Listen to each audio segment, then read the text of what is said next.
क से कहानी में आपका स्वागत है दोस्तों। तो आज हम सुनेंगे वेद पुराणों की कुछ कहानियां। तो आइए सुनते हैं बलराम के जन्म की कथा।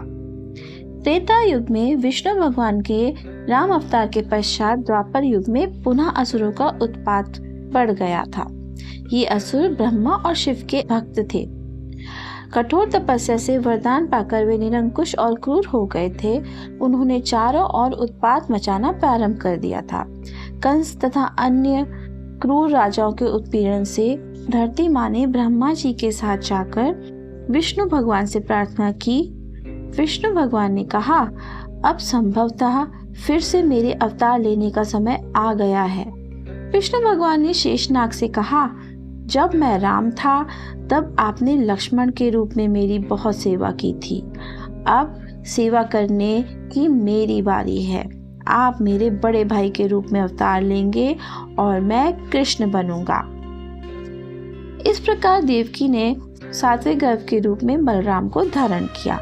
गर्भ के 6ठे माह में विष्णु भगवान ने योग माया से कहा, देवी गोकुल में रह रही वसुदेव की पहली पत्नी रोहिणी के गर्भ में देवकी का गर्भ डाल दें।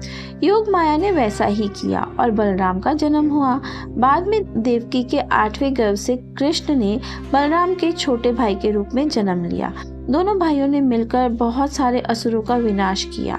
अपनी दिव्यता के कारण बलराम के पास गजब की शक्ति थी। बालभद्र बलदेव हलधर भी कहा जाता है। कृष्ण अवतार का उद्देश्य। कंस अपने पिता उग्रसेन को राजगद्दी से हटाकर मथुरा का राजा बन बैठा था। उसकी निरंकुशता से न केवल मथुरावासी वरन सभी देवता भी परेशान थे। देवताओं ने विष्णु भगवान से जाकर सहायता मांगी। तब स्वयं विष्णु भगवान ने कृष्ण के रूप में 9वां अवतार लिया। कृष्ण संस्कृत का शब्द है जिसका अर्थ है श्याम, अंधकार। सांवले होने के कारण कृष्ण को यह नाम मिला था।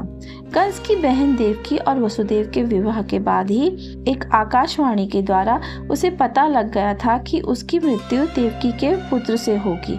जब गोकुल में पल रहे देवकी की 8वीं संतान कृष्ण का पता कंस को चला तो वह एक के बाद एक असुरों को उसे मारने के लिए गोकुल में भेजने लगा। पर कृष्ण ने बाल्यावस्था में ही पूतना, चक्रासुर, तृणावर्त एक एक कर सभी को मार डाला था। सही समय आने पर कृष्ण ने कंस का भी वध कर दिया था। महाभारत युद्ध के समय अर्जुन का सारथी बनकर कृष्ण ने उसे भगवद गीता के रूप में जीवन का संदेश दिया था। वस्तुतः कृष्ण के अवतार का उद्देश्य साधुओं की रक्षा, दुष्टों का विनाश, अधर्म का नाश कर धर्म की स्थापना करना था। कल्कि अवतार। पांडवों ने अपना राज्य अपने पौत्र परीक्षित को सौंप दिया और स्वर्ग की ओर चले गए। परीक्षित को कली या कलयुग के आने का पता चला तो वह उससे लड़ने गया।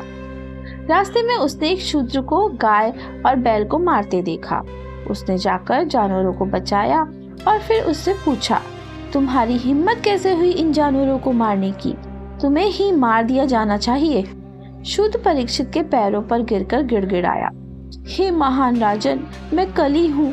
कलयुग की शुरुआत हो चुकी है। मुझे द्वापर युग के बाद आना ही होगा। यही प्रकृति का नियम है, अतः आप कृपा मुझे मत मारे।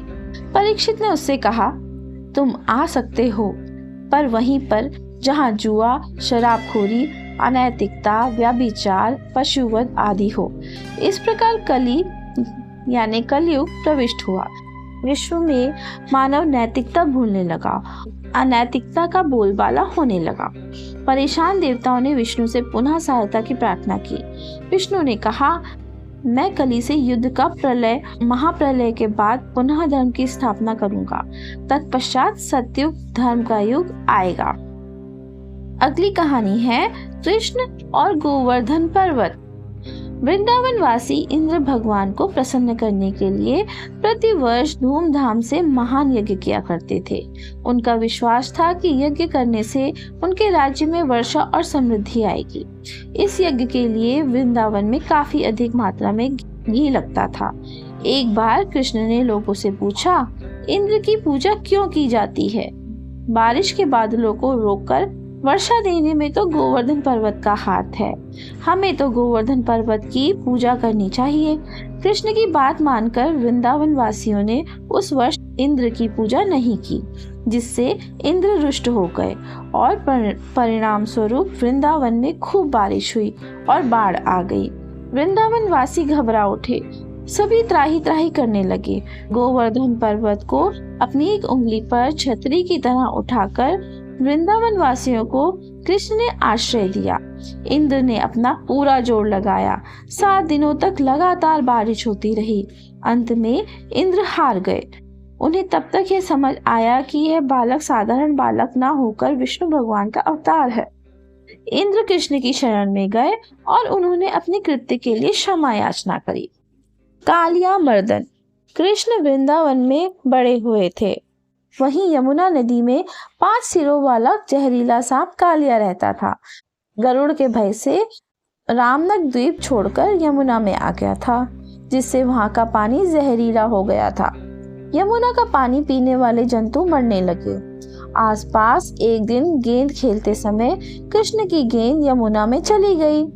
कृष्ण गेंद निकालने यमुना में कूद गए। वहां कालिया ने कृष्ण को अपनी कुंडली में पकड़ लिया और दबाने लगे। कृष्ण के मित्र सकते में आ गए और गांव वालों को बताने कृष्ण ने शांति पूर्वक अपना रूप छोटा किया और उसके चंगुल से निकल गए। दोनों में युद्ध होने लगा। अवसर पाकर कृष्ण उसके सिर पर चढ़कर नृत्य करने लगे। इधर गांव वाले आ गए थे और यह सब देखकर हैरान थे। डर के मारे उनका हाल बुरा हो रहा था। यशोदा रो रही थी।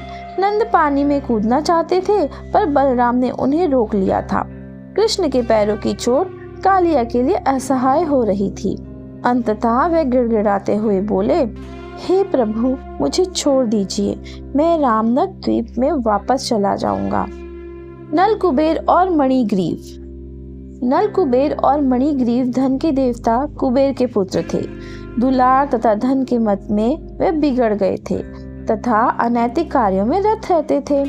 नशे में धुत दोनों एक बार एक सरोवर में कन्याओं के साथ नग्न अवस्था में जल क्रीड़ा में रत थे। उधर से जाते हुए नारद को उन्होंने देखकर भी नहीं देखा। उन्हें इस अवस्था में देखकर नारद ने उन्हें सबक सिखाने का निश्चय किया। उन्होंने दोनों से कहा, अरे कुबेर के अनुत्तरदायी बालकों, तुम इतने मदहोश हो कि तुम्हें मेरे आने का पता भी नहीं चला। दोनों भाइयों ने अट्टहास करते हुए नारद की खिल्ली उड़ाई।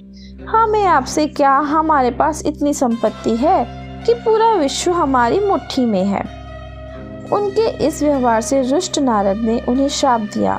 धन का मद तुम्हारे सिर चढ़कर बोल रहा है। उचित अनुचित का ज्ञान समाप्त हो चुका है। अपने व्यवहार का दंड भोगने के लिए तैयार हो जाओ। मैं तुम्हें श्राप देता हूँ कि तुम दोनों 100 वर्षों तक वृक्ष बन जाओगे। दोनों भाई तभी श्राप के प्रभाव से वृक्ष बन गए। उन्होंने नारद से श्राप वापस लेने की प्रार्थना करी। नारद ने कहा, जब भगवान विष्णु कृष्ण रूप में अवतार लेंगे तभी तुम्हें इस श्राप से मुक्ति मिलेगी। बाद में कृष्ण ने इन्हीं दोनों को मुक्ति दिलाई थी। कृष्ण और बलराम की गुरु दक्षिणा। संदीपनी ऋषि के पास कृष्ण और बलराम की शिक्षा हुई थी। शिक्षा पूरी होने के बाद उन्होंने संदीपनी ऋषि से निवेदन किया, गुरुदेव, हम आपको क्या गुरु दक्षिणा दें? संदीपनी ने कहा, कल बताऊंगा।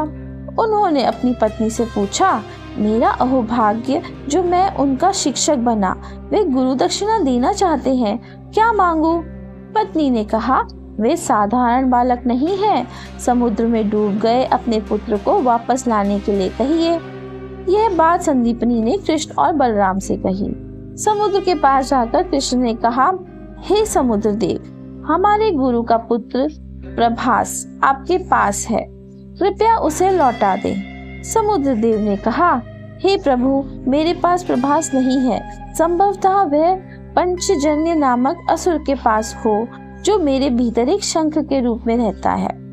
कृष्ण समुद्र के भीतर गए, पंचजन्य को मारा, पर प्रभास वहां नहीं मिला। फिर कृष्ण सीधे यमलोक गए और यम से उन्होंने कहा, मेरे गुरु का एकमात्र पुत्र प्रभास मर गया है। उसके कर्मों के आधार पर आप उसे यहाँ लाए हैं। आप मुझे उसे लौटा दें। यम ने प्रभास को लौटा दिया। संदीपनी और उनकी पत्नी की प्रसन्नता का ठिकाना ना रहा। कृष्ण और सुदामा। सुदामा कृष्ण का बचपन का मित्र था। दोनों ने संदीपनी ऋषि के पास एक साथ शिक्षा ली थी। उनका जन्म एक गरीब ब्राह्मण परिवार में हुआ था। आगे चलकर कृष्ण द्वारका के राजा बने, पर सुदामा गरीब ब्राह्मण ही रहा।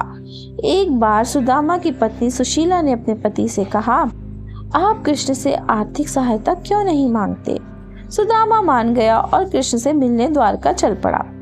कृष्ण उसे आता देखकर भाग स्वयं द्वार पर उससे मिलने गए।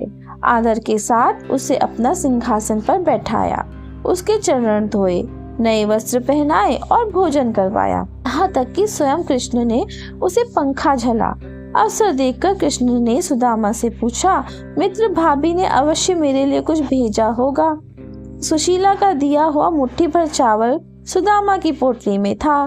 सुदामा कृष्ण की बात सुनकर हैरान रह गया। उसने झेपते हुए वह चावल की पोटली कृष्ण की ओर बढ़ा दी। बड़े ही प्रेम से कृष्ण ने वे चावल खाए।